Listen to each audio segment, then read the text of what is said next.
Assalamualaikum warahmatullahi wabarakatuh. Salam Om Swastiastu, Namo Buddhaya, salam kebajikan. Kami dari tim tugas akhir Prodi S1 Teknik Elektro Universitas Diponegoro akan memaparkan tentang tugas akhir kami dengan topik utama perancangan dan optimalisasi sistem koordinasi proteksi pada pembangkit listrik tenaga air tangga PT Indonesia Asahan Aluminium.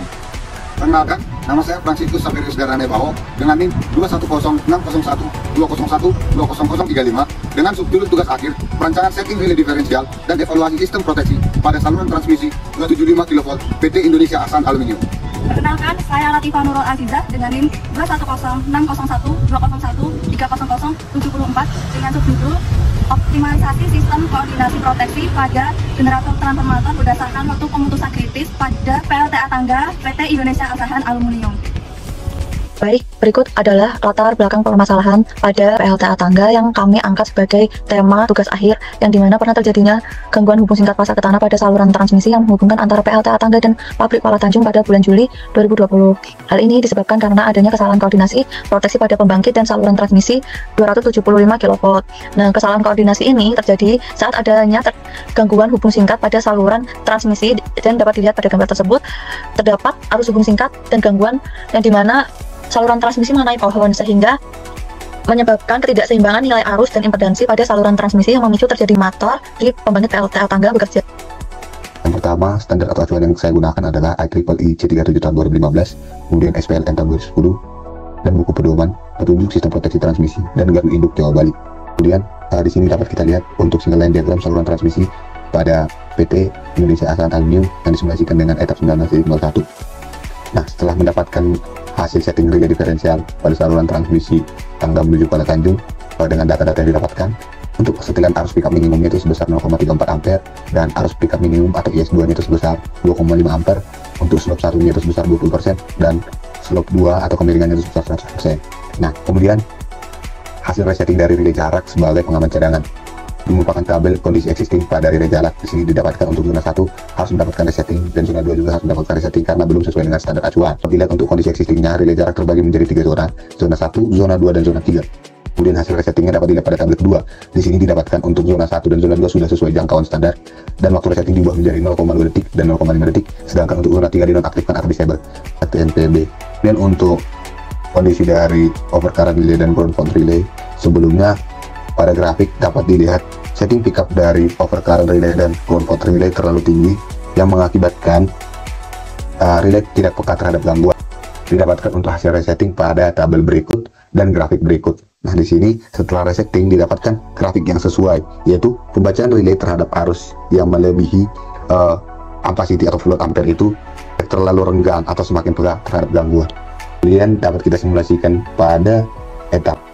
Nah, di sini kita mensimulasikan dengan kondisi gangguan 10% dengan acuan bus tangga 1. Maka kita coba dengan gangguan simetris atau 3 fasa. Baik, dapat dilihat pada etap. Untuk relay yang pertama kali bekerja adalah differential relay yang berfungsi sebagai proteksi utama dan bekerja instan.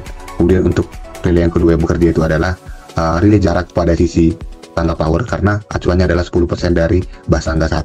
Kemudian yang bekerja ketiga itu adalah relay jarak pada sisi Kuala Tanjung Station, yaitu pada waktu 520 milisecond, dan yang bekerja terakhir itu adalah OCR sisi tangga power A, yaitu pada waktu 961 milisecond. Nah, dapat dilihat pada data berikut bahwa koordinasi dari setiap relay sudah sesuai, di mana yang pertama kali bekerja itu adalah relay diferensial, kemudian backup pertama itu adalah relay jarak, dan backup terakhir itu adalah relay overcurrent relay atau ground fault relay.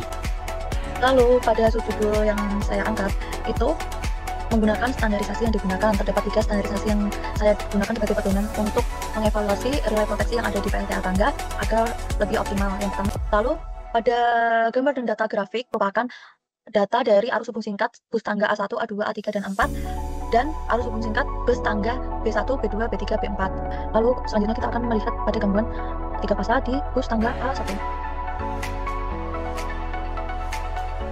Baik, kita lihat ada sekuensi operasi data urutan kerja relay LCF pada bus tangga A1, yang dimana relay LCF ini telah mendeteksi adanya arus gangguan sebesar 29,178 ampere pada waktu 912 milisekon dan CV generator akan trip pada waktu ke 930 milisekon. pilih gangguan yang akan digunakan. Yang pertama saya akan melihat gangguan fase pertama pada bus tangga B1. Kita akan melihat data urutan kerja data pada bus tangga B1 terhadap gangguan fase pertama. Nah, dapat dilihat bahwa relay telah mendeteksi gangguan pada waktu ke 1093 dan mengetripkan CV trafo 1 pada waktu ke 1115. Lalu pada CRMTR 1 yang dimana terdapat gangguan ground itu di waktu ke 1298 dengan gangguan 0,73 kA dan mengetripkan CV trafo 1 pada waktu ke 1320 milisekon. Yang baik dari simulasi yang tadi kan dapat diketahui bahwa setting kerja relay OCR generator 1 dengan waktu kerja 0,2 dan OCR MTR 1 dengan waktu kerja 0,18. Berikut ini adalah sampel perhitungan manual untuk mencari sudut pemutusan kritis dan waktu pemutusan kritis, yang dimana TJT saya mendapatkan 0,322, dan dari simulasi relay OCR tersebut waktu kerja dari OCR tidak melebihi dari waktu pemutusan kritis.